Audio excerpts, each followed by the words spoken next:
গুরুর শিষ্যের পক্ষে তার মহিমা কীর্তন করা বা তার প্রসঙ্গ বলা এটি অত্যাবশ্যক এবং সেই বহুকাল অবধি এটি চলে আসছে। গুরুর মহিমা আপনারা না পেয়েছেন, গুরুর করুণা না পেয়েছেন এমন কোনো গুরুর সন্তান বোধহয় নেই। আমি মনে করি কোনো না কোনোভাবে গুরুর কৃপা, গুরুর করুণা বা গুরুর দর্শন আপনারা লাভ করেছেন। সুতরাং আপনাদেরকে এই গুরুর মহিমা নতুন করে জানানোর কিছু নাই। শুধু আমি কতগুলো কথা যেগুলো আমি শাস্ত্রপাঠের সময় বলেছি, যে মহাত্মা গুরুনাথ আমাদেরকে ধর্ম দিয়েছেন, তিনি আমাদেরকে দীক্ষা দিয়েছেন, কিন্তু আমাদেরকে ছেড়ে তিনি কোথাও যাননি। ঠিক আমরা যেভাবে আমাদের কাছের মানুষটিকে দেখতে পারি, সবসময় বাস করি যাদের সঙ্গে, আমরা তেমনি ভাবেই গুরুদেবের সঙ্গে আছি। আমি শুধু এতটুকু আপনাদেরকে আশ্বস্ত করতে পারি যে আমরা যদি গুরুর নির্দেশ পালন করার চেষ্টা করি, গুরুর করুণা আমরা সবসময় আমরা পাই। কেননা তিনি নিজে বলেছেন এই সৃষ্টির সব জায়গায় তিনি আছেন। স্থূল সূক্ষ্ম কারণ জগতের প্রতিটি জায়গায়, প্রতিটি সৃষ্ট জীবের হৃদয়ে তিনি আছেন, শুধু তার সন্তানদের হৃদয়ে না। এই সৃষ্টির সমস্ত কিছুকে তিনি অভেদ জ্ঞান করেছেন, শুধু আপনাকে আমাকে নয়। সৃষ্টির যত জীব আছে, যত গ্রহ নক্ষত্রের যত প্রাণী আছে, সকলকে তিনি অন্তরস্থ অভেদ জ্ঞান করেছেন, তার বক্ষে ধারণ করেছেন এবং সকলকে বক্ষে ধারণ করে তিনি পরম পিতার অন্তর্দেশে আছেন। তাহলে আমরা কেমন গুরু লাভ করেছি? এই গুরুতে নির্ভয়ে নির্ভর করা যায়। যদি আমরা মনে করি যে এইটি নির্ভর করলাম, কি হয় না হয়, কি হয় না হয় এইটি ভাবার কোনো সময় নাই। গুরু কিভাবে রক্ষা করেন আপনারা সকলেই, আমি যা বলেছি যে আপনারা গুরু মাহাত্ম্য সকলে অনুভব করেছেন। আমার জীবনের গুরু মাহাত্ম্য অসংখ্য, এত বেশি যে বলে শেষ করা যাবে না। যখনই কোনো বিপদে পড়েছি গুরুকে স্মরণ করেছি, গুরু এসে সেই বিপদ থেকে উদ্ধার করেছেন। এমন সব বিপদে পড়েছি যে গুরুকে বলেছি এমনি ভাবে, মানে মনে মনেই বলেছি, দেখি এবার কেমনে রক্ষা করো। তুমি না শিষ্য বিপদে পড়লে, সন্তান বিপদে পড়লে তুমি যেখানেই থাকো রক্ষা করবে, এইবার আমাকে তুমি কেমনে রক্ষা করো দেখি। এবার আমার রক্ষা পাওয়ার কোনো উপায় নাই। আমি এমন বিপদে পড়েছি যে আমার রক্ষা পাওয়ার কোনো উপায় আমি দেখি না। সাধারণ দৃষ্টিতে, সাধারণ বুদ্ধিতে কোনো উপায় নাই। তুমি কেমনে রক্ষা করো আমি দেখব। মানে উল্টা, আমি কিন্তু গুরুর কাছে প্রার্থনা জানাচ্ছি না যে আমাকে রক্ষা করো, আমি উল্টা কথা বলতেছি, তুমি আমাকে কিভাবে রক্ষা করো আমি দেখি। ঠিকই পরম করুণাময় গুরুদেব সে ভীষণ বিপদ থেকে আমাকে রক্ষা করলেন, আমি রক্ষিত হলাম। এমনি ভাবে আমার কোনো পারিবারিক বিপদ হলে তখনও গুরুকে পেয়েছি। এবং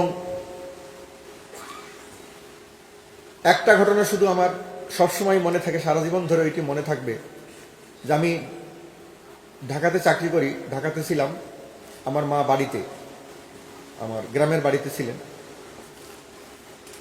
রাত্রিবেলায় আমি দেখতেছি যে আমার মা খুব অসুস্থ। মা অসুস্থ, কিন্তু আমাদের ঘর থেকে গুরুদেব বের হয়ে যাচ্ছেন। গুরুদেবের সঙ্গে আছেন গুরুমা, মহাত্মা শঙ্কর, মা দুর্গা দেবী, মা কালী দেবী এবং আর অনেকে। তো ঘর থেকে বের হওয়ার বের হয়ে যাওয়ার সময় আমাদের উঠানের থেকে দক্ষিণ দিকে নেমে ওনারা সকলে মিলে একটা যানবাহনে উঠেছেন। সেই যানবাহনটি একটা জ্যোতির্ময় যানবাহন, সকলে দাঁড়ানো, ওনারা দাঁড়ানো আর যানবাহনটি চলছে, অর্থাৎ ওই মানে বিমানের মতো আর কি, কিন্তু খোলা, উপরে খোলা। ওনারা রওনা দিচ্ছেন, আমাদের বাড়ির নিচ পর্যন্ত গেছেন। তখন আমি ভাবলাম যে গুরুদেব আমার বাড়িতে এসে চলে যাচ্ছেন আমার পূজা না নিয়ে, এ তো হতে পারে না। আমি তখন ছুটে আসলাম, এসে আমি গান ধরলাম, গুরু এসো হে এসো হে, বসো হে বসো হে, আমারও হৃদয়ে আসেন। এই গান ধরলাম, এরপরে গুরুদেবের পূজা করলাম, এরপরে গুরুদেব চলে গেলেন। ঘটনা কিন্তু আমি ঢাকা, ঘটনা ঘটছে 100 মাইল দূরে আমার বাড়িতে। ভোরবেলা আমি জানি যে বাড়ি থেকে টেলিফোন আসবে। টেলিফোন আসার সঙ্গে সঙ্গে বললাম যে মা অসুস্থ খুব, তাই না? বলে কি যে হ্যাঁ। মা বাঁচবে কিনা সন্দেহ। আমি বললাম মা কিছুই হবে না, একটু পরে খাওয়া দাওয়া করে মাকে নিয়ে তুমি বাসেই চলে আসতে পারবে, অন্য কোনো গাড়িও লাগবে না, অ্যাম্বুলেন্সও লাগবে না। আমার ভাইকে বললাম। ঠিকই মাকে নিয়ে সে ওই বাসে করেই ঢাকা গিয়ে হাজির আমার বাসায়। মা হেঁটে বাসায় নামছেন দিব্যি। আমি বললাম মা ডাক্তারের কাছে যাওয়া লাগবে? এখন তো ভালো লাগে। আমার একজন পরিচিত বক্ষবাদী ডাক্তার ছিল, ওনাকে খবর দিলাম, বাসায় এসে মাকে দেখে গেল। এখন এই যে আমার বিপদ হচ্ছে আমি জানি না, গুরু এসে বিপদ উদ্ধার করে দিয়ে ঘর থেকে বের হয়ে যাচ্ছেন। এ শুধু আমার বেলায় না, এটি আপনাদের অনেকের বেলায় এই ধরনের ঘটনা ঘটে থাকে বা ঘটছে। এমনি যে গুরু, তার মহিমা কীর্তন করা আসলে শেষ করা যায় না। আমি শুধুমাত্র এই আমাকে অনেক অনেক দিন যাবৎ একটা অনুরোধ জানাচ্ছে আমার একজন গুরু ভগ্নী ইন্ডিয়া থেকে, যে আমি যেন গুরুগীতার ব্যাখ্যাটি করে আমি তাকে পাঠাই।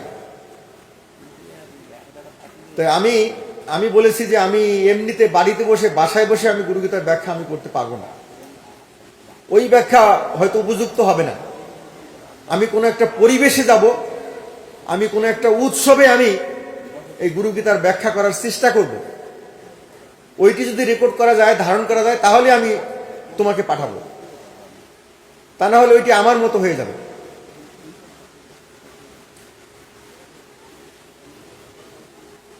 এখন গুরুগীতার মধ্যে গুরুর সমস্ত মাহাত্ম্য গুরুদেব নিজেই বর্ণনা করেছেন। আমরা যদি এক একটা লাইন ধরে অগ্রসর হই তাহলে দেখেন গুরুগীতার ব্যাখ্যা কেমন দাঁড়ায়।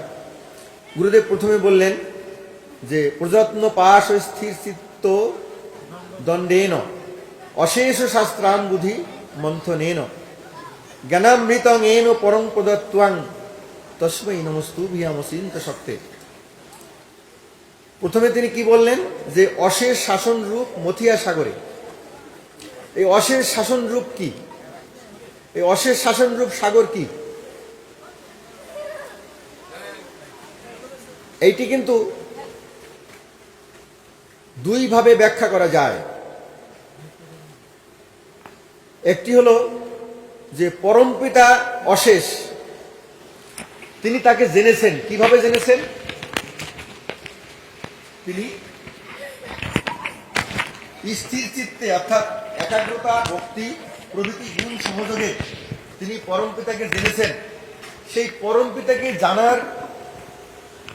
জানার যে জ্ঞান, পরমপিতা সম্বন্ধে যে জ্ঞান, সেই জ্ঞান তিনি আমাদেরকে প্রদান করেছেন, সেই জ্ঞানালোক তিনি প্রদান করেছেন।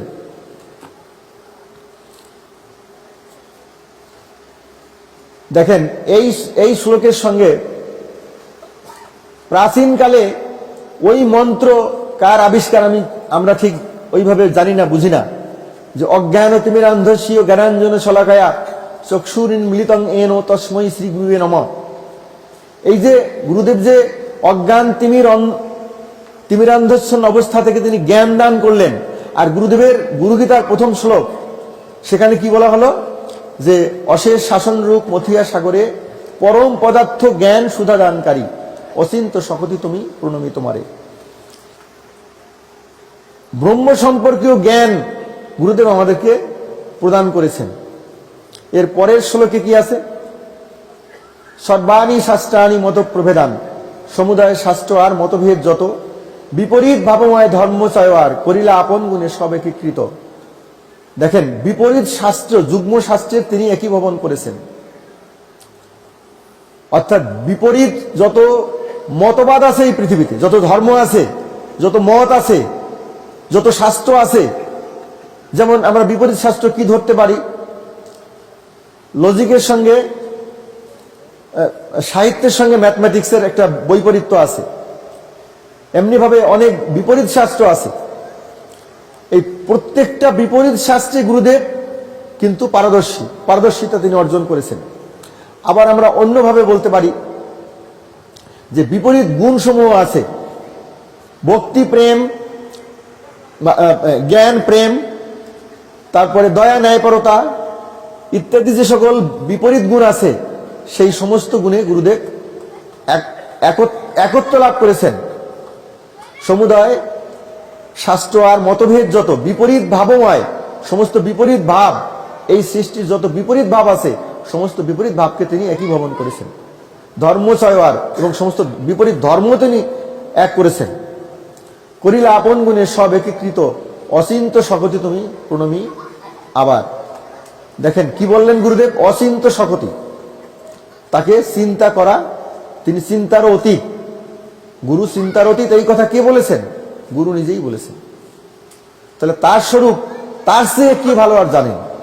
এরপরে আসি, জ্ঞান প্রেম ভক্তি দয়া কৃপাদি করুণা সমদর্শন আর বিশ্বাস ঋজুতা মহত্বতা নির্ভরতা অভেদ বেদনা ক্ষুধাহীন তৃষ্ণাহীন নিদ্রারহিততা দূরশ্রুতি দূরদৃষ্টি আর গুণ যত প্রচুর তোমাতে রহে গুরু অবিরত। তাহলে এই যে এর পরেও যত গুণ আছে, প্রচুর তোমাতে রহে, সংস্কৃত শ্লোকে আরো পরিষ্কার আছে, জ্ঞানস্য প্রেমন করুণা কৃপাদে ভক্তের দয়া সমদর্শনস্য বিশ্বাসী ও সারল্য মহত্তমত্ত ক্ষুধা তৃষা স্বপ্ন বিহীনতানাং অভেদ বুদ্ধেশ্য সুনির্ভরস্য দূরশ্রুতের চাপিস দূরদৃষ্টে গুণান্তরানাংশ সদা নিধান নম নমস্তুভ্যম চিন্ত শক্তি। আমি এইখানে আসতে চাচ্ছিলাম, সদা নিধান। এই সমস্ত গুণ গুরুতে সদা আছে, সব সময় আছে, অর্থাৎ কখনো তার ব্যতিক্রম নাই। এরপরের শ্লোক কি? গুরুদেব তুমি মম রক্ষক তারক, গুরুদেব তুমি মম উন্নতি সাধক। এর ব্যাখ্যা কিন্তু আমি কোন একটা অধিবেশনে আমি দিয়েছি যে গুরুদেব কিভাবে রক্ষা করেন। গুরুদেব সন্তানদিগকে একই সঙ্গে একই সময়ে বহু সন্তানকে বা অনন্ত সংখ্যক সন্তানকে তিনি রক্ষা করেন। রক্ষা করার তার ক্ষমতা আছে। এখানে যদি আপনি কোনো বিপদে পড়েন, আপনি যদি পৃথিবীর অন্য জায়গায় কেউ বিপদে পড়ে, এই লোকে বা পরলোকে যদি কেউ বিপদে পড়ে, একই সঙ্গে গুরুদেব রক্ষা করেন। সুতরাং তা না হলে তো এই কথাটি সার্বজনীন হয় না। গুরুদেব তুমি মম রক্ষক তারক, এই শ্লোক যদি কেউ পরলোকে গিয়ে আপনি পড়েন, আমি যদি পৃথিবীতে বসে পড়ি বা আরেকজন যদি এই আমেরিকা বসে পড়ে, তাহলে কি হবে? তার একই অর্থ দাঁড়াবে এবং একই ভাব সেই ইয়ার মধ্যে নিহিত আছে, সেই কথার মধ্যে নিহিত আছে। এবং যদি প্রকৃতপক্ষে কেউ বিপদাপন্ন হয়, তাহলে গুরুদেব সকলকে একই সঙ্গে রক্ষা করতে পারেন। শুধু এটি কথার কথা নয়, এমন সব ঘটনা কিন্তু এই বইয়ের মধ্যে আছে যে একই সময় একই সঙ্গে দেখা গেছে অনেক সন্তানের প্রয়োজন তিনি মিট আপ করেছেন। এরপরে কি আছে? প্রসন্ন হইলে তুমি প্রসন্ন ভুবন সুরাসুর সবে হেরি প্রসন্ন তখন। এইখানে আমাদের সাবধান হতে হবে। গুরুদেবকে প্রসন্ন করতে পারলে এই ভুবন প্রসন্ন। সুর আসুর মানে কি? বিপরীত যা কিছু আছে, ভয়াবহ নির্ভয়তা, সবই প্রসন্ন থাকবে আমার কাছে। তাহলে গুরুকে প্রসন্ন করার জন্য আমাদের কি করা উচিত? গুরুর আদেশ মানা উচিত। যার আদেশ আমি মানি না, তিনি কি আমার পর প্রসন্ন থাকতে পারেন? পারেন না। সুতরাং আমাদের চেষ্টা করতে হবে সবসময় যে গুরুর আদেশ আমাদের মানার জন্য আমরা যেন চেষ্টা অন্তত করি, পারি বা না পারি। দেখেন, গুরুর নির্দেশ যদি আপনি মানার জন্য প্রবৃত্ত হন, সেই ক্ষমতা আপনার নাই, গুরু কিন্তু সেই ফল আপনাকে দিবেন, কোনো সন্দেহ নাই। আমি কি কথা বুঝাতে পেরেছি? আপনি গুরুর কোনো একটা আপনার জন্য নির্ধারিত একটা কার্য, যেমন আমাদের প্রতিদিন 3 ঘন্টা উপাসনা করার জন্য গুরুদেব বলেছেন। এখন 3 ঘন্টা আপনার উপাসনা কোনোদিন হয় নাই, কিন্তু আপনি চেষ্টা করেছেন, বাকিটুকুন ফল কিন্তু আপনি গুরুর কাছ থেকে পাবেন। বা কোনো একটা শুভ কার্য আপনি করতে পারেন না, গুরুর সাহায্য চাইলে আপনি পাবেন। এরপরে কি? এরপরে শ্লোক কি আছে? কাশী হয় তব বোধ যে স্থানে রয়, দয়া কণা তব যথা তাহা গয়া হয়। যেখানে গুরুর দয়া হয় সেখানে কাশী হয়, এবং সমস্ত তীর্থ হয় যেখানে তার গুণ কীর্তন হয়। তাহলে গুরুর গুণকীর্তন যেখানে হয় সেখানে কিন্তু সমস্ত তীর্থ ভ্রমণ করার জন্য মানুষ বিভিন্ন জায়গায় যায়। গুরুর গুণকীর্তন হলে সেখানে সমস্ত তীর্থের উদয় হয়। এর পরের শ্লোক কি? গুরুদেব তুমি মম না নমি তোমা নমি বারবার, নমি প্রভু তব পদে দেবেশ আবার, যে তুমি করুণা গুণে শিক্ষক আমার। গুরুদেব আমার শিক্ষক, গুরুরূপেণ শিক্ষক। প্রতি মুহূর্তে তিনি আমাকে কি করছেন? শিক্ষা দিচ্ছেন। দেখেন, একেবারে ব্যক্তি জীবনে আপনি একদম লক্ষ্য করে দেখেন যে এই শিক্ষা আপনি প্রতি মুহূর্তে পাচ্ছেন। তারপরে আর কি আছে? যে তুমি মাতার রূপ করিয়া ধারণ। এখন এই মাতা কিভাবে? গুরুদেব যে কথা বললেন, এই কথার মানে কি? যে তুমি মাতার রূপ করিয়া ধারণ, আপন করুণা গুণে করেছ পালন। এই পালন তিনি কিভাবে করছেন আমাদেরকে? একজন মা তার সন্তানকে, একটা সন্তানকে প্রতিপালন করতেই তার অনেক কষ্ট হয়ে যায়। আর গুরুদেব নিজে বলেছেন যে অনন্ত সংখ্যক সন্তানেরা বিভিন্ন মণ্ডল থেকে, বিভিন্ন জগৎ থেকে আমার কাছে আসতে চায়। তাহলে এই পৃথিবীতে থাকতেই গুরুদেবের কত সন্তান ছিল? বিভিন্ন গ্রহ নক্ষত্রে, বিভিন্ন মণ্ডলে গুরুদেবের অসংখ্য সন্তান ছিল। সকলকে তিনি এই মাতার ন্যায় প্রতিপালন করার তার ক্ষমতা আছে, বা তিনি সেটি পারেন বা করেন। এর পরের শ্লোক হলো যে তুমি পিতার রূপ করিয়া ধারণ। এখানে পিতা মানে সূক্ষ্ম জন্মের তিনি পিতা। তিনি আমাদেরকে জন্ম দিয়েছেন কোথায়? পরমপিতার অঙ্কদেশে। পরমপিতার অঙ্কদেশে তিনি জন্ম দিয়েছেন। যেদিন আপনাকে দীক্ষা দিলেন গুরুদেব, সেই দিনই কিন্তু আপনার জন্ম হলো পরমপিতার কোলে, এবং সেই দিন থেকে তিনি প্রতিপালন শুরু করলেন আপনাকে। এবং সেই দিন থেকেই তিনি কি করলেন? আপনাকে আবার পরবর্তী শ্লোকে কি আছে? পত্নীরূপেণ মোহন। এই পত্নীরূপেণ মোহন আবার মানে পাল্টাই অনেকে পড়তেছেন হইল গিয়া পতিরূপেণ মোহন। যাই পড়েন, এই মোহন গুণ মানে কি? এই মোহিত করার গুণ, মোহন গুণ কিন্তু পত্নীতেই থাকে সাধারণত। এই জন্য গুরুদেব কিন্তু ওখানে কোনো নির্দেশনা নাই যে ওখানে। গুরুদেব কিন্তু অনেক জায়গায় পতিকে পত্নী, পত্নীকে পতি, এরকম কথা লেখা আছে। গুরুগীতার মধ্যে এটি লেখা আছে নাই, কিন্তু এই মোহন গুণ একমাত্র পত্নীতে আছে।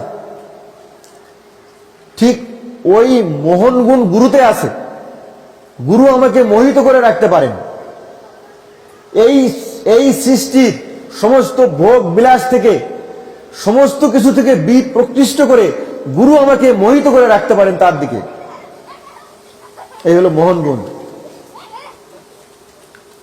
এরপরে কি আছে? যে তুমি পুত্রের রূপ করিয়া ধারণ, আপন করুণা গুণে হয়েছ নন্দন। এইটি কি এই পার্থিব কোন ছেলের সন্তানের কথা বলা হয়েছে? না।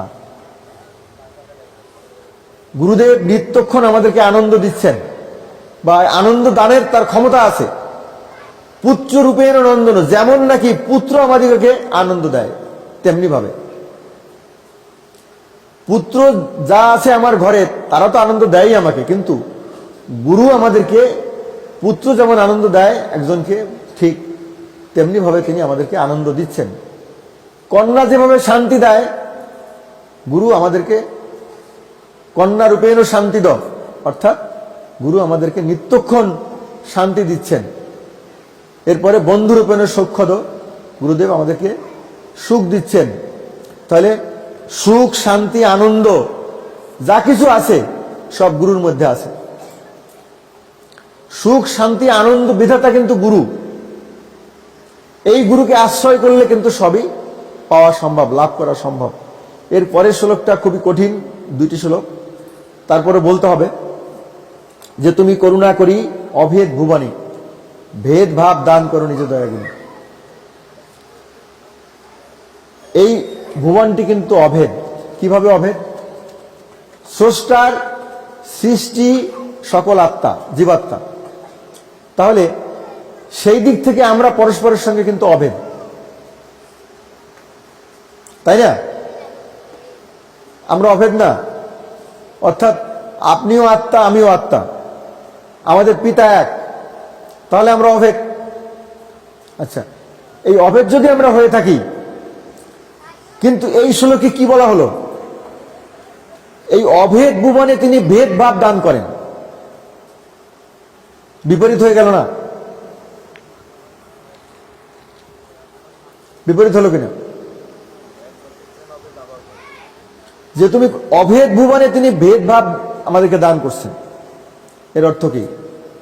এর অর্থ হলো এই ভেদভাব প্রথমে লাভ করতে হয়, সাধন জগতে প্রথমে ভেদভাব লাভ করতে হয়, ভেদ জ্ঞান প্রথমে হয়। ভেদ জ্ঞান কেন প্রথমে লাগে?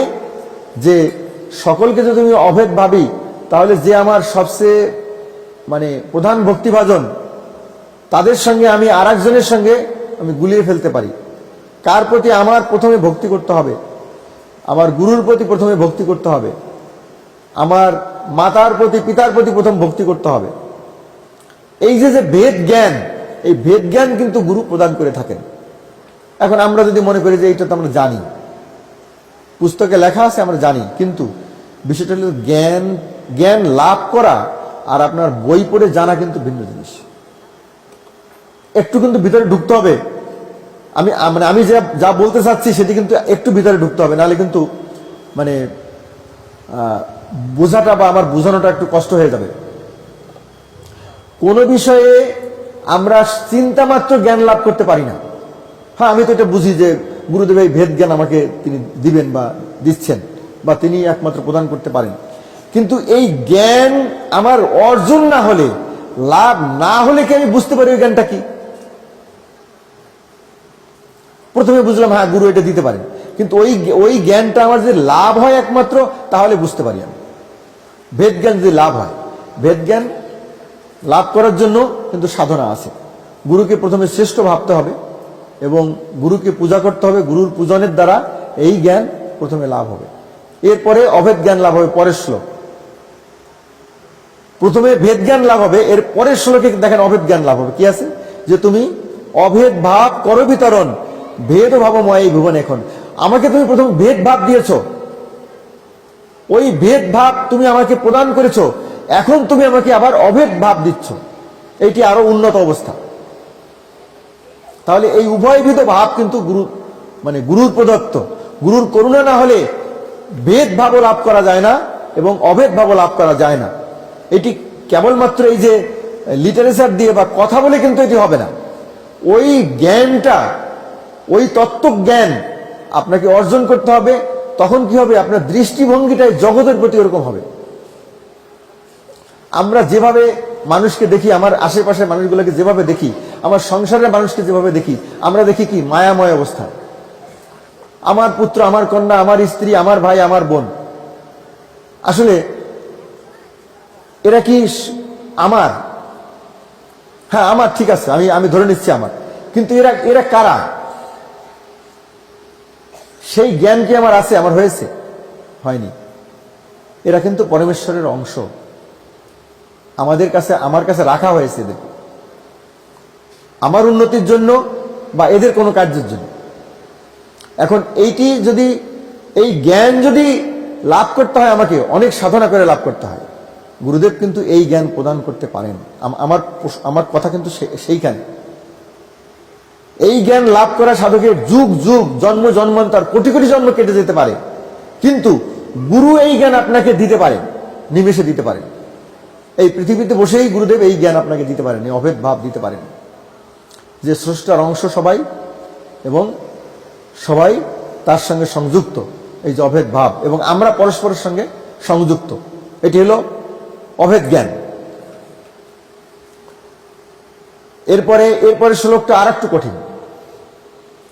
এখন অভেদ তুমি সহিত আমার, সকলের সনে আমি পূজনে তোমার। তাহলে এখন আমরা পূজা করলাম, আমার কি ওই অভেদ অবস্থা লাভ হয়ে গেছে? এখন অভেদ তুমি সহিত আমার, সকলের সনে আমি পূজনে তোমার। শ্লোকটা অত্যন্ত কঠিন, কিন্তু দেখেন কেন আপনাকে দেওয়া হয়েছে। কেন দেওয়া হয়েছে এই শ্লোক? আপনি ওই অবস্থা অর্জন করবেন গুরুর সেই ইচ্ছা। কিসের দ্বারা? পরিষ্কার বলা আছে, গুরুর পূজার দ্বারা। গুরুর পূজার দ্বারা আপনি ওই অবস্থা লাভ করতে পারেন। দেখেন ক্রমে ক্রমে কোন দিকে যাচ্ছে, গুরুদেব কোথায় নিয়ে যাচ্ছে আমাদেরকে। প্রথমে ভেদ জ্ঞান দিলেন, অভেদ জ্ঞান দিলেন, তারপরে এখন কি? এখন অভেদ তুমি সহিত আমার, সকলের সনে আমি পূজনে তোমার। তব অনুগ্রহে দেব মম অপচয়, বিদুরিত বিনশিত হয়েছে নিশ্চয়। পাপ তাপ চলে গেছে পূজার দ্বারা। তারপরের শ্লোক দেখেন, বিশ্ব স্থিতি হয় দেব তব অবস্থানে, আর তব পূজা গুণে দাস বিদ্যমানে। এইবার দেখেন, তাহলে এইবার আপনি কোথায় যাচ্ছেন? গুরুর অবস্থানে এই বিশ্ব আছে, আবার আপনার অবস্থানে এই বিশ্ব আছে। কি পরিষ্কার হয় নাই? বিশ্ব স্থিতি হয় দেব তব অবস্থানে, আর তব পূজা গুণে দাস বিদ্যমানে। সংস্কৃত শ্লোকের মধ্যে আরো পরিষ্কার করা আছে, তৈ স্থিতি স্থিতং বিশ্বং মত স্থিত চ তবাশ্রয়া। তোমার স্থিতিতে এই বিশ্ব আছে, অর্থাৎ তুমি আছো তাই এই বিশ্ব আছে। হে গুরু, তুমি আছো তাই এই বিশ্ব আছে। তারপরে আবার পরের লাইনে বলা হলো, আমি আছি তাই এই বিশ্ব আছে। তার মানে কি? সেটি কি আমার কিভাবে লাভ হলো? এই জ্ঞান, এই যে ক্ষমতা আমার কিভাবে লাভ হলো? যে আমি আছি এই জন্য এই বিশ্ব আছে, অর্থাৎ এই সৃষ্টির সমস্ত ধারণ ক্ষমতা আমার হয়ে গেছে। কেবল করুণা সিন্ধু পূজনে তোমার। গুরুর পূজার দ্বারা ওই ক্ষমতা গুরু আমাকে দিতে পারেন। সেজন্য বলছি, এটা যে কি মহামন্ত্র, গুরুগীতা যে কি, সেটি মানে ভাষা, এই সৃষ্টির কোনো ভাষা নাই এই গুরুগীতাকে ব্যক্ত করতে পারে। দিনের পর দিন যদি আপনি একটু ধ্যান করতে থাকেন, চিন্তা করতে থাকেন, হয়তো কিছু অনুভূতি হইলেও হতে পারে। এরপরের শ্লোক কি? যে নির্বিকার হয়ে দেখাইছে সবিকার, অর্থাৎ পরমপিতা একমাত্র নির্বিকার। নির্বিকারত্ব গুণ পরমপিতাতে আছে, অর্থাৎ তিনি সৃষ্টি থেকে নির্লিপ্ত। এইখানে দেখেন, গুরু কিন্তু আবার নির্লিপ্ত হয়েও লিপ্ত, মোহমুক্ত হয়েও তিনি মোহযুক্ত। কার জন্য? সন্তানের জন্য। এটি মনে রাখতে হবে। পরমপিতা নিজে কিছু করেন না, এসে করেন কি? আমি কি কথাটা বুঝাতে পেরেছি? পরমপিতা কি নিজে এসে আপনার জন্য কিছু করেন? কিছু সময় আগে আমি যে ঘটনা বললাম, এটি কে আসছে? আমার গুরু আসছেন আমাকে বিপদ থেকে রক্ষা করার জন্য। কেননা তিনি নির্বিকার হয়েও সন্তানের জন্য তিনি কষ্ট পাচ্ছেন, যে কারণে সন্তানের কষ্ট দূর করার জন্য তিনি ছুটে এসছেন। নির্বিকার বিকৃত রূপেণাত্মা প্রদর্শিত, নিষ্কামস্য মহাকামী রূপেণ মোহনার্থকম। সন্তানের জন্য তিনি সর্বদা মঙ্গল কামনা করে যাচ্ছেন, সন্তানের উন্নতি কামনা করে যাচ্ছেন, তার নিজের তো কোনো কামনা নাই। তাহলে কেমন গুরু আমরা লাভ করেছি? কি গুরু আমরা লাভ করেছি এবং এই কি গুরুগীতা আমরা লাভ করেছি। দেখেন, শুধুমাত্র বলা হয়েছে যে গুরুগীতা দেওয়া হয়েছে, এই গুরুগীতার অর্থ অনন্তকাল ধরে আমাদের বুঝতে হবে। তার মানে কি, এই যে উন্নতিগুলোর কথা ওখানে লেখা আছে, এই উন্নতিগুলো কিন্তু 2-4 বছরে 2-1 দিনে হয়ে যাবে, 2-1 জন্মে হয়ে যাবে না। যত উন্নতি হবে সাধকের, তত গুরুগীতার অর্থ তার জীবনে প্রতিফলিত হবে, তা না হলে গুরুগীতা বোঝা যাবে না। এরপরে বলা আছে, এই গুরুগীতা হয় গুরু ভাবময়, ভক্তি মুক্তি দান করে জানিবে নিশ্চয়। একেবারে আশ্বাস বাণী। গুরুগীতা আপনি ভক্তি সহকারে পাঠ করলে আপনার ভক্তি অর্জন হবে, আপনার মুক্তি অর্জন হবে, মুক্তি লাভ হবে। এটি তো আমার কথা, এটা আমাদের কথা না, এটা তো গুরুদেবের কথা, এটা আর কারো কথা না, গুরুর কথা। তাহলে গুরুবাক্য তো নিষ্ফল হবে না, গুরুবাক্য তো কখনো অন্যরকম হবে না, ভিন্ন রকম হতে পারে না। গুরুদেব বলেছেন এই গুরুগীতা হয় গুরু ভাবময়, ভক্তি দান করবে, মুক্তি দান করবে নিশ্চয়। মুমুক্ষু একাগ্র হয়ে যদি পাঠ করে, তারপরে দেখেন আমি এইখানে এসে মানে একটা চরম অবস্থার মধ্যে আমরা এখন চলে আসছি। কি চরম অবস্থা দেখেন, এই গুরুগীতা হয় গুরু ভাবময়, ভক্তি মুক্তি দান করে জানিবে নিশ্চয়। মুমুক্ষু একাগ্র হয়ে যদি পাঠ করে, গুরু লোকে গুরু সহ মম সহ রয় সেই পরে। ওখানে গুরুদেব মম সহ লিখেছেন। গুরুগীতা পাঠ করলে আপনি গুরুর সঙ্গে গুরু লোকে থাকবেন, এবং সেটা কি নিশ্চিত, এটি গুরুদেব নিজে বলেছেন। তাহলে এই গুরুগীতা কত বড় মহামন্ত্র, এবং যত্ন সহকারে আমাদের পড়তে হবে। আমি শুধু একটা কথাই বলি, গত উৎসবে বলেছিলাম যে অন্ততপক্ষে 3 বার যেন সকলে এই গুরুগীতা পাঠ করার চেষ্টা করেন, এবং এই মেয়েরা যেন অবশ্যই এই গুরুগীতা 3 বার পাঠ করার চেষ্টা করেন। সকালবেলা ঘুম থেকে উঠে যখন ওই মন্ত্রটি পাঠ করা হয় যে প্রাতে করো শুক্লপদ্মে গুরুর স্মরণ, শশীজের পরে যিনি প্রসন্ন বদন, দ্বিভুজ প্রশান্তমূর্তি শান্ত দিনেয়ন, হৃদয়ে তাহার নাম করি উচ্চারণ। আপনি হৃদয়ে গুরুর নাম উচ্চারণ করলেন, তারপরে আপনি যদি গুরুগীতা পাঠ করেন, তাহলে কিন্তু আপনার ওই সময়টা হয়ে গেল একবার। তারপরে স্নান করার পরে অবশ্যই আপনাকে একবার গুরুগীতা পাঠ করতে হবে, এরপরে সন্ধ্যার সময়। এখন আমাদের অনেক সময় হয় না, ব্যস্ততার জন্য। মানে আমার জীবনে এমনও হয়েছে যে ওই হাঁটতে হাঁটতে বা পথে চলতে চলতে যদি 3 বার পাঠ করতে হয়, তাহলে ওইভাবেই আমার করতে হয়েছে, কর্মব্যস্ততার জন্য হতে পারে। কিন্তু মেয়েদের কথা আমি বললাম এই কারণে যে মেয়েরা তো অধিকাংশ মেয়েরা ঘরে থাকে, যারা বাইরে যায় চাকরি করে তাদের কথা ভিন্ন, তাদের সময় করে নিতে হবে। এবং এই গুরুগীতার দ্বারা, গুরু ভক্তির দ্বারা যে শক্তি অর্জন করা যাবে, সেটি নিঃসন্দেহে গুরুদেব নিজেই বলেছেন। আমি আমার কথা বাড়াবো না। আপনারা যদি কেউ কিছু বলতে চান বা অন্য কোনো কার্যাদি আমাদের যেগুলো আছে সেগুলো আপনারা সম্পন্ন করেন, আমি এখানে শেষ করছি।